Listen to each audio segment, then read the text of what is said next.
All right. Good evening, everyone. Thank you so much. I'm so excited to really do some things with us today. My name is Paul-Esupofo. Thank you very much for joining us and for being part of what we are doing. Thank you so much. Today is day 27. Day 27, and I will start with David Mamet. David Mamet's quote: "A good film script should be able to do completely without dialogue. A good film script should be able to do completely without dialogue. Show, don't tell." That's the title tonight. Show, don't tell. Show, don't tell. Show, don't tell. Show, don't tell. When you show it and you don't tell it, it's also a very good thing. And yesterday we talked about solitude, that you have to stay so much and get some things done for yourself. So today we're going to be talking about show, don't tell. Many of us have had this before: show, don't tell, show, don't tell. We don't. So today we're going to be explaining it more to us, and it's going to be awesome and all that. Hi, screenwriters.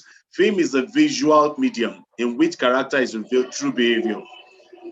Film, film is a visual medium in which character is revealed through behavior. Sometimes the novice screenwriters become so absorbed, not as absorbed, okay, absorbed in the internal lives of his character that story collapses into burdensome exposition. In bracket, the stuff the audience needs to know in order to move the story forward. The art of storytelling lies in disguising or dramatizing exposition to keep the audience asking, what happens next? What happens next? Let's examine the difference between showing and telling. Showing and telling. Showing and telling. Showing and telling. So, showing and telling. I have to do the sound because my environment is a bit noisy. So I have to quickly put on the music so that we can have it that way. Okay. And let me see if I have other music I can also play to do that. Okay. Now, so that it can be of great help uh, to many of us. As I've said, uh, it's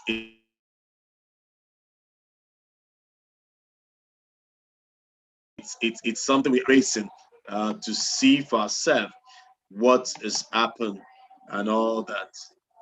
Okay, because this is very very great for us. Okay, as I was saying, you see that music I'm playing underground. You can say it, you can sing it, but when it comes to movie, you have to show it.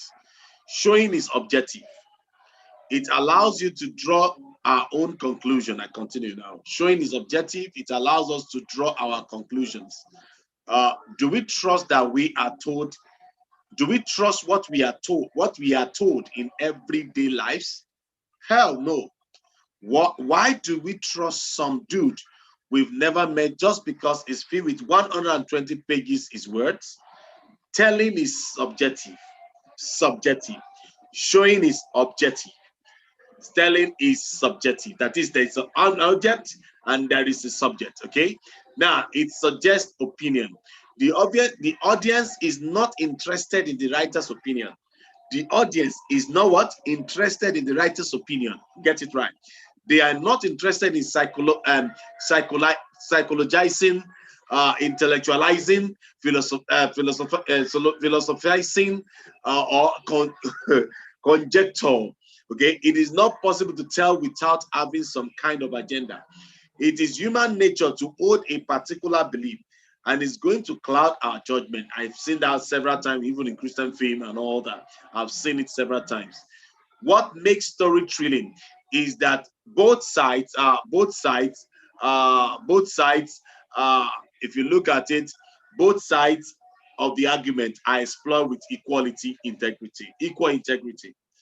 Telling a story is brave work because it is not only clarifies what we believe, but also demands we examine our belief more fully and risk altering them in some way.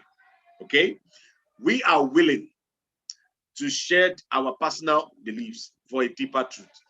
This does not mean that we believe is this is not what we believe is not is what we believe is incorrect. But through inquiry, we may likely widen our perspective, and that's very good. That's very lovely. Okay, this back and forth conflict raises the stakes through action and lead to the protagonist's shift in perception.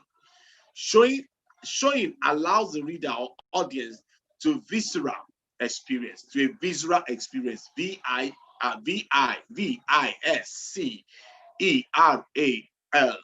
visual experience. Whereas telling is dictating what one ought to believe about a given situation. Telling is dictating what one ought to believe about a given situation. Telling is on the nose. It lacks energy and intimacy, immediacy rather, immediacy, and it engenders distrust in the audience. And what does it mean? I have a subtopic tonight, which is dramatizing exposition. Now, dramatizing exposition is a subtopic tonight, which I'm going to explain to you quickly, according to Al Watt, as he has written in his book, The 90-Day Screenplay from Concept to Polish, Dramatizing Exposition. Now, this is it. Alan said, avoid the temptation to give the audience all of the backstory up front. Just tell the audience what they need to know at the time they need to know it. What they need to know at the time they need to know it. Okay. In pulp friction, P-U-L-P, fiction, we dropped right in the story with Tim Roth and Amanda Plummer's characters discussing how they will rob the dinner. Okay, it isn't until the second scene that Tarantino, that noble director, even begin to give us backstory.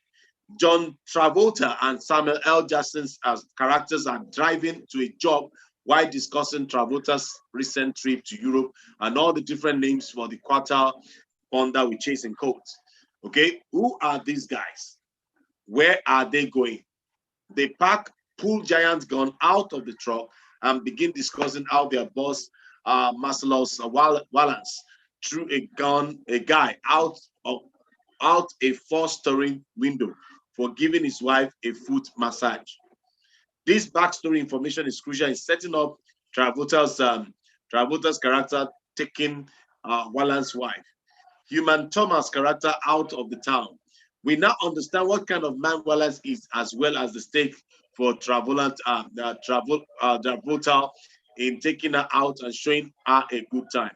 In this way, the exposition is disguised as an argument between Travolta and Jackson, okay? And Jackson about a foot massage. Now, the film Argo begins with 2 minute explanation of Iran's anti-American sentiment in 1979, following the US providing asylum for the Shia. Okay, Shia, S-H-A-H, okay? This exposition is done using archival footage and voiceover to provide context for the ensuing drama. The filmmakers are aware that the clock is ticking. After all, this is not the History Channel, but big ticket Hollywood entertainment. The filmmaker's job is to give us the broad strokes to connect the dots so that we understand the depths of Iran's hatred of the Shia, thus their bloodlust for the US for taking him in. In providing backstories, thinking in emotional terms rather than intellectual terms. That's the showing and the telling. So emotional, that is internal, okay? I'm explaining that internal than just the head, okay? We want to create, it continues, we want to create a visual understanding of a character's situation. The key is to trust that our audience has an imagination. As Billy Wilder says, let the audience add up 2 plus 2.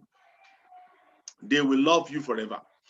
Billy Wilder says, Wilder, W-I-L-D-E-R, Okay, let the audience add up 2 plus 2. They will move, they will love you forever. Okay, I have to go now. Writing exercise for today. 1. Look for any scene in your first act that feel heavily expository. How can you dramatize this information, reduce it, or find a way to put it later in the script when the audience is more invested in the story?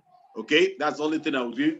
Until tomorrow, I will say, and Paul will say, until tomorrow, don't just be creative, stay creative and be a person of creativity.